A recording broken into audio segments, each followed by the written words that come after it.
Welcome back here with us on Overdrive. Now, just before the break, we've been acquainting you with the Mercedes-AMG EQS, the all-electric vehicle from Mercedes-Benz in India today. And now we are trying to find out whether it delivers on what makes it a true AMG. Now, to really experience the duality of the EQS 53 that we were talking about, you do have to change drive modes. Because when you put it in Sport or Sport Plus, it changes that synthesized sound that's piped into the cabin, and that makes a huge difference. While this is a top tier AMG, the drive modes top out at Sport Plus. There is no race here, I think mainly by virtue of the fact that you're getting everything at max in any case. That said, Sport Plus is still the mode that you want to be in if you want to get the feel of an AMG from this EQS 53.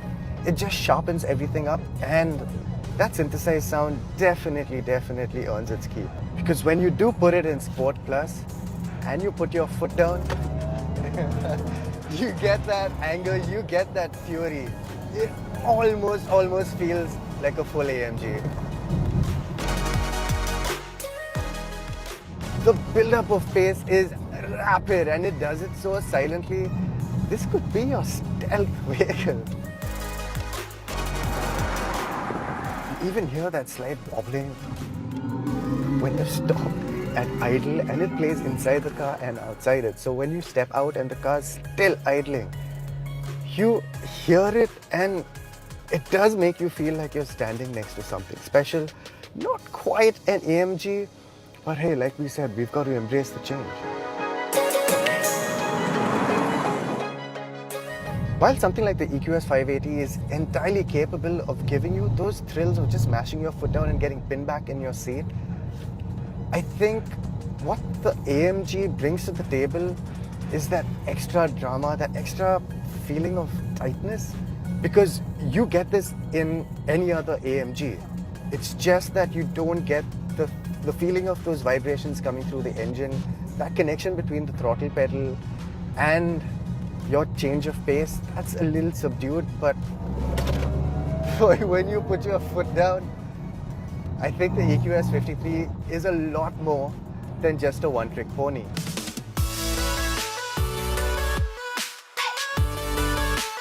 Thankfully, the EQS 53 isn't just exciting in a straight line. When you put it in Sport Plus, you get that nice AMG feel from it. And when you get to a set of corners, boy, you better be ready to point and shoot. So when you get to a set of twisties, you do feel like you have to muscle the car around a little bit. You do start to feel all of that 2.7 tons of weight that this thing is carrying around. But it's precise, and it's got a lot of grip. You do have a little bit of weight management to take care of, but then again, your throttle response is so instantaneous. You've just got to get the car turned in, and when you put your foot back down on the throttle, it feels like it shoots straight back up to where you left off, and that's a full throttle. Man! You actually need a little bit of calibration of your driving reflexes, because you have to be very metered with your throttle foot, or you'll end up upsetting the balance of the car. It's worth noting that AMG has tuned the air suspension and even have their own bespoke suspension components in there, like the rear subframe for one, but all of that doesn't result in a typically stiff AMG ride. Over really bad patches, I do find myself appreciating the extra comfort that this particular AMG brings to the table. I don't think I've driven an AMG this compliant before. At the same time, when you do start pushing it, you do have Sport Plus to fall back on. Just kind of pick up some of that slop that you might feel if you're pushing it in comfort. And once again, duality, the AMG special.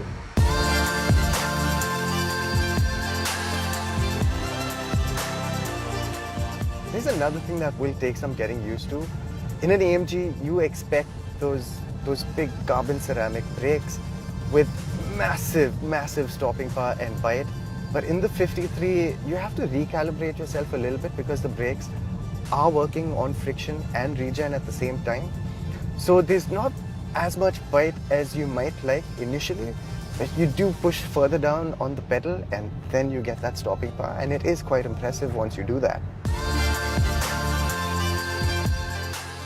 There are 3 levels of regen braking to choose from via the paddle shifters, with one pedal driving possible in its strongest setting. When you're driving the EQS a little quickly, I think most people would prefer to just leave it in its normal recuperation mode, because the strong recuperation actually ends up being a little too strong. It feels like you're fighting the drivetrain at times. Now, some of you might be questioning the logic of AMG really showcasing its prowess in an electric car like the EQS. Maybe the first electric car should have been something smaller, a little more agile. But here's my take on this.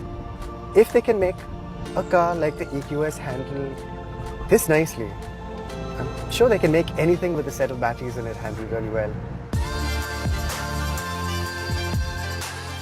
Ultimately, an AMG is about the drama of the entire drive experience, which the EQS 53 only provides in its sportiest of drive modes.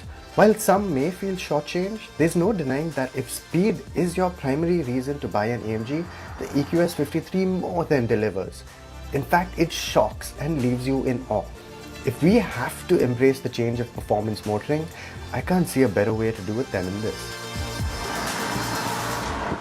At the launch event, Mercedes-Benz India did mention that they plan to set up the largest electric vehicle charging network over the span of the next few years. So it will garner a lot more interest in the electric vehicle space. We'll take a very quick break here on the show, but coming up on the other side, we'll tell you all about